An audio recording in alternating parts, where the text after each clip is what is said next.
নির্বাচন চাই। আর পরিষ্কার কথা, অনেকে বলেন এই নির্বাচনের জন্য কি রক্ত দিছে নাকি? হ্যাঁ, নির্বাচনের জন্যই তো রক্ত দিছে, চরিত্র শেষ করে দিছে। রাজনীতিবিদ থেকে শুরু করে প্রত্যেকের চরিত্র নষ্ট করে দিচ্ছে শেখ হাসিনা। সবাইকে মিথ্যা কথা বলতে বাধ্য করছে, সবাইকে ঘুষ খাইতে বাধ্য করছে, সবাইকে দুর্নীতিতে জড়াইতে বাধ্য করছে। সেই কারণেই আজকে যদি দুর্নীতি বন্ধ করতে পারেন ইউনূস সাহেব, তাহলে ট্যাক্স বাড়াইতে হবে না।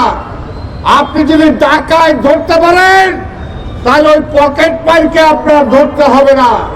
আপনি ডাকাত ধরেন না, আপনি বড় চোর ধরেন না, আপনি ওই চোর ছাঁচকা পকেট পাই নিয়ে ব্যস্ত থাকেন। আর ওরাই বলে, ডাকাতরা বলে, এখনো ডিক্টেট করে, এখনো পত্রিকায় ছবি ছাপায়, এখনো বিভিন্ন ব্যবসায় জয়ের কোম্পানির ব্যবসা করছে, এখনো বিভিন্ন ব্যবসায় আইটি মন্ত্রী ছিল পলক, সে তার কোম্পানিরা ব্যবসা করছে।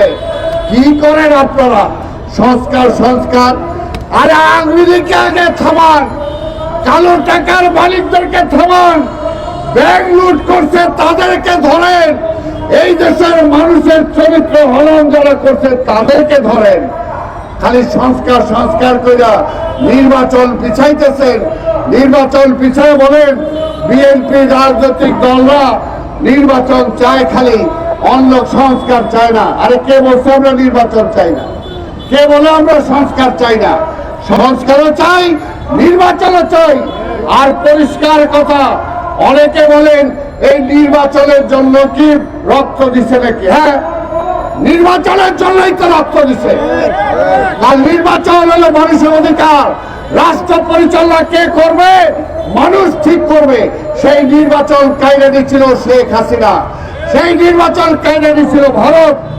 সেই কারণে তো নির্বাচনের জন্যই, যদি নির্বাচনের মাধ্যমে শেখ হাসিনার পতন হইতো তাহলে এক সারি দিয়ে তার পালাইতে হইতো না।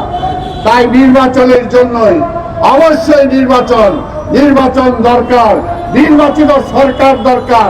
নির্বাচিত সরকারের বাইরে অনির্বাচিত সরকার বেশি দিন চলতে পারে না, তাহলে তাদের কথাবার্তা এইরকম ফ্যাসিবাদের মতো মনে হয়ে যায়। আর আন্দোলন, আপনারা কয়জন কোন সেক্টরে আন্দোলন করে আইসা ক্ষমতায় বসছেন আমরা জানি না। এগুলো বইলে লাভ নাই, এই সরকার আমরা আছি, আমরা চাই এই সরকার সফল হোক, এবং আওয়ামী লীগের প্রেতাত্মারা চায় না এই সরকার সার্থক হোক। তাই এই সরকারকে আমরা বলবো, আপনার সার্থকতা হলো একটা গ্রহণযোগ্য নির্বাচন দিয়ে ক্ষমতা ত্যাগ করা, ওইটাই হলো আপনার সার্থকতা। আর ওইটা যদি না করে বিদায় হন তাহলে কিন্তু আপনার সার্থকতা নাই।